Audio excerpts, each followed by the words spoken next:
YCP నేత జగన్మోహన్ రెడ్డి గారికి మర్యాదపూర్వకంగా చెప్పేది ఏంటంటే, ఇంతకాలం మీరు శవరాజకీయాలు చేసే ఎంత దూరం వచ్చారు. జనాలు మీరు చెప్పే మాటల్ని నమ్మటం ఎప్పుడో మానేశారు. ఖచ్చితంగా ఈ హత్యకి సంబంధించి మేము కూడా ఖండిస్తున్నాం. ఖచ్చితంగా ఎలాంటి వ్యక్తులైనా సరే, ఈ వెనకాల ఉన్న వాళ్ళు ఎవరినైనా సరే పట్టుకొని కోర్టుకు తీసుకెళ్లి శిక్షించాలని మేము కోరుకుంటున్నాం. అయితే ఇంకొక విషయం ఏంటంటే,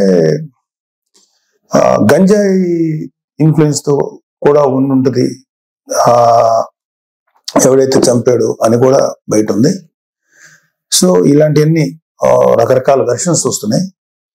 సో మీరు అర్జెంటుగా వినుకొండ వచ్చి ఆ చనిపోయిన కుర్రవాడికి ఒక పార్టీ నాయకుడుగా మీ సానుభూతి తెలపడం అనేది మాకు ఎటువంటి అబ్జెక్షన్ లేదు, మంచిది కూడా తెలుపుతాం.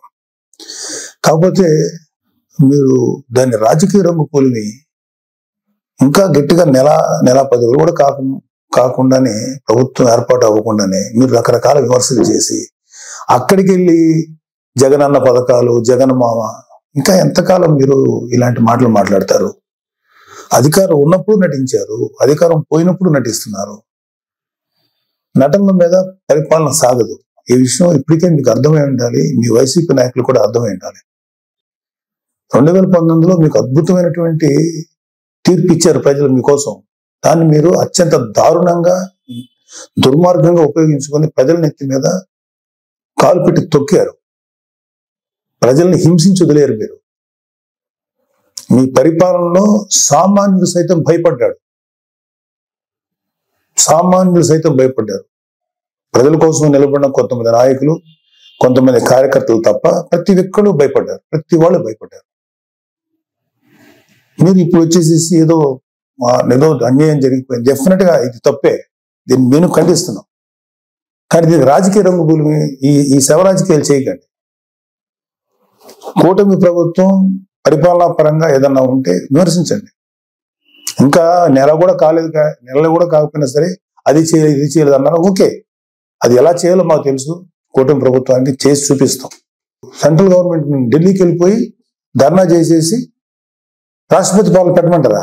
ఏమన్నా కొంచెం మీకు ఆలోచన ఉందా? మీకు సలహాలు ఇచ్చే వాళ్ళు ఎవరో ఇంకా తెలియట్లేదు మాకు. సజ్జలు లాంటి వాళ్ళు ఎప్పుడు వెళ్ళిపోయారో ఉన్నారో తెలియదు, లేదా అలాంటి సలహాలు వింటున్నారేమో. అర్జెంట్గా రాష్ట్రపతి పాలన పెట్టాలా? నిజంగా రాష్ట్రపతి పాలన పెట్టాల్సి వచ్చిన పరిస్థితిలో ఉంటే మీ పరిపాలనలో ప్రజావేదిక కూల్చినప్పుడే పెట్టాలి రాష్ట్రపతి పాలన. అది మీ దుర్మార్గమైన పరిపాలనని పెట్టాలి. అప్పుడు పెట్టలేదే. సార్, మీరు రేపు జరగబోయే సభలకి అటెండ్ కాకుండా ఉండటానికి ఓ కొత్త నాటకాన్ని, కొత్త స్టేజ్ని క్రియేట్ చేసుకుంటున్నారు. ఢిల్లీ వెళ్ళాలని ఓ పని చేయండి. మీరు వెళ్తే వెళ్ళండి ఢిల్లీ, మాకే అబ్జెక్షన్ లేదు. కానీ రేపు శాసనసభలో మీటింగ్ జరగబోతున్నాయి కదా, దానికి మీరు రండి.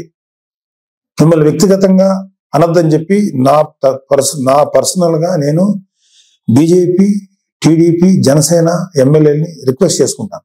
మిమ్మల్ని వ్యక్తిగతంగా ఏమి అనొద్దని చెప్తాను. మీరు ధైర్యం వచ్చి మాట్లాడండి. శాసనసభని ఫేస్ చేయడానికి ఎందుకండి అంత భయం మీకు? రండి, ధైర్యంగా రండి. మీకు ప్రతిపక్ష హోదా ఇవ్వకపోయినా ఓ ప్రస్తుతానికి ఉన్న 11 మంది ప్రతిపక్షాలను ఫీల్ అవుతాం మేమందరం. క్వశ్చన్ చేయండి. కూటమి ప్రభుత్వాన్ని శాసనసభలోనే అడగండి. రోడ్ల మీదకి వచ్చి మాట్లాడితే ఎట్లాగా? ఇలాంటి పెర్ఫార్మెన్స్లు ఎందుకు? అధికారం ఉన్నప్పుడు పెర్ఫార్మెన్సే, అధికారం లేనప్పుడు పెర్ఫార్మెన్సేనా?